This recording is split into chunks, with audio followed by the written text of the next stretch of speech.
شایسته ترین رقیب اسکندر مقدونی.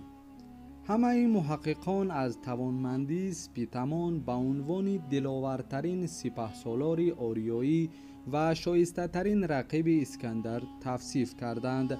در حقیقت قهرمان را نبرد تولد می نماید. سپیتمان از دلیرترین امرای محلی در عهد باستان توران بود که با اراده محکم و مردانگی توانست بارها بر لشکر اسکندر جهانگشا شکست وارد کند.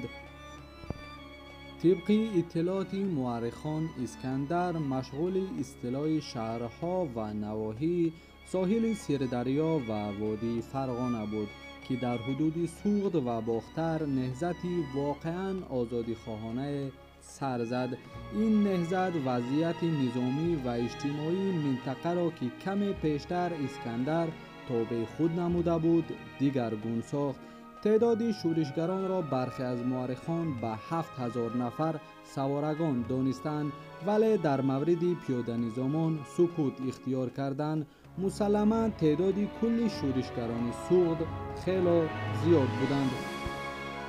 اسکندر مقدونی در ابتدا به کامیابی شورشگران چندان باور نداشت و مشغول فتوحات خود در ولایت فرغانه شد.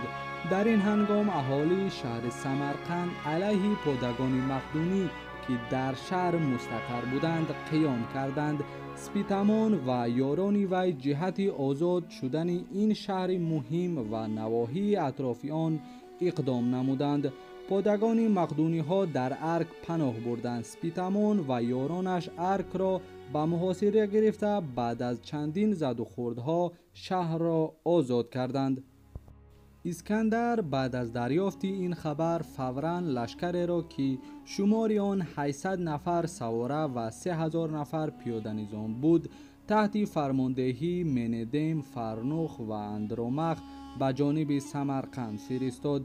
سپیتمان چون از نزدیک شدن لشکر مندم خبر یافت، سمرقند را ترک کرد و به دشت سوغد رفت.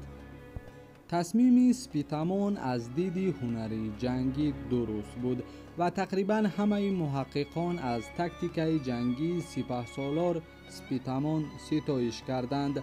دسته های یونانی مقدونی ها سپیتمان و یاران او را دنبالگیری نمودند تا بتوانند در موقع مناسب آنها را تار و مار کنند، اما در راه مورد شباخون های اقوام آریایی سکایی گردیدند. سپیتمان توانست سکاییان را به سوی خود جلب نماید و طبق اطلاعات منابع دست اول 600 نفر سوارگان سکایی به سپیتمان پیوستند. سپیتمان و یارانش با استفاده از روش فریبنده سکایی ها توانستند سربازان مقدونی را به درون سرزمین های سکایی ها بکشانند و آنان را پس از محاصره زیر باران تیر قرار دهند. در بیابان میان سوار نظامان طرفین نیز نبرد رخ داد.